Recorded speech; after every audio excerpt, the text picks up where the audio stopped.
He loved to plant, in Journeyings oft, Chapter 10, by Donald Norbie. Mr. Gilbert's sister, Mrs. Robert Irvine, said that Mary and could make her home with them. One other Gilbert sister, Mrs. James Humphrey, also lived in the same apartment building.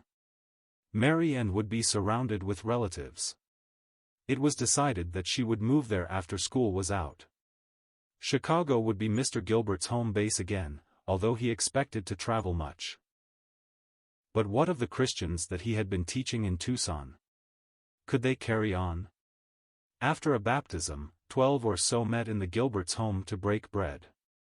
Now they wanted to remember the Lord on a regular basis. Mr. L. C. Donaldson and his wife began meeting with the group and were a big help. The Donaldsons had been missionaries in Africa but had returned home for her health. They were a godly family and knew the word well. Mr. Gilbert felt better about leaving the work with them involved in the shepherding of the little flock.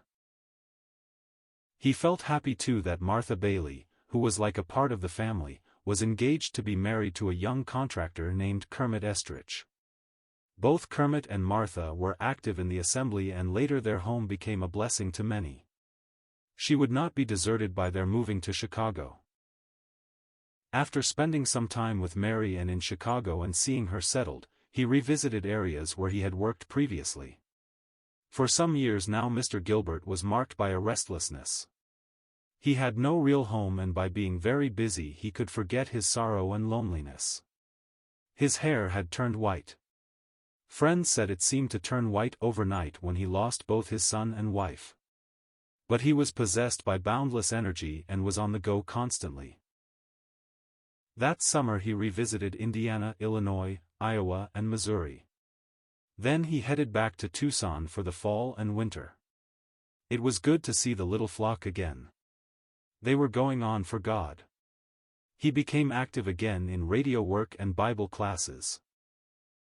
Mr. Gilbert did much driving during these next 8 years. Usually during the winter he tried to spend several months in Tucson to encourage the work. The rest of the year he would spend in other parts of the country and had a special concern to help and to encourage younger preachers who were trying to start new works. His rather brusque manner hid a heart of gold. Often a struggling young preacher would receive a check in the mail from Mr. Gilbert, tangible proof of his love and concern. He would average at least 30,000 miles each year. He was a fast driver, but stayed within the speed limits. He used to say, "If you keep ahead of the pack, you won't get hurt." He was careful and the Lord watched over him. Many of these summers he had tent meetings in Indiana with his brother Jim. Mary and would spend her vacation with them and accompany the singing on a pump organ. He loved to encourage her to use her talents for the Lord and was so happy to have time with her. Father and daughter were very close to one another. During 1938 he began the work of compiling a new hymn book. Elma had loved music and this book would be a memorial to her. He consulted with others back and forth across the country choosing hymns and tunes. It was decided to call it Choice Hymns of the Faith. This work took several years to complete. Also during 1938 he felt constrained to revive the Workers' Conference which had a beginning in Knox years before. Certain assemblies in St. Louis agreed to host such a conference and announcements were sent out. It proved to be a time of encouragement and challenge to all who came. This conference has continued through the years, being held in various parts of the country. Mr. Gilbert loved to go to these, missing only the one in 1970 because of ill health. His constant prayer was, "Oh, God, raise up new workers." On his trips back and forth he was sure to stop in Chicago. Mary Ann was often reminded that her father loved her. She was his daughter and his heart yearned over her. But she also knew that he loved God first of all. She grew up realizing God's things come first. In 1941, Choice Hymns of the Faith was published. The dedication page said, "Dedicated to the memory of Elma Doring Gilbert, who gathered many of these hymns before departing to be with Christ whom she loved and served."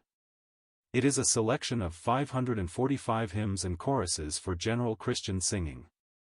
Through the years it has seen a number of printings and been widely used by many churches. Mr. Gilbert set up a trust fund, presently called the Gospel Perpetuating Publishers, to print the books. Some monies his wife had inherited helped start this fund. Any profits from the books were to be used in the propagation of the gospel. Lloyd Walterick and his wife were a tremendous help in this whole venture. His printing skills and business experience were invaluable. A fund also was begun, the Christian Workers Fellowship Fund, to distribute money to Christian workers. Later a need was felt for a hymn book with songs especially suited for Christian worship. The other book had a very strong gospel emphasis but was weak on worship hymns.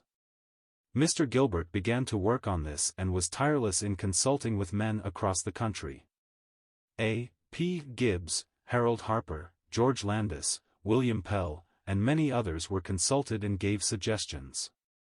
Finally in 1945 the new book was ready and was called Hymns of Worship and Remembrance. It contains 350 beautiful hymns especially suited to meditation and worship. The following is a sample. Savior, we remember Thee, Thy deep woe and agony, all Thy suffering on the tree.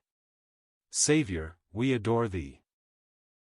S. Trevor Francis, 1835.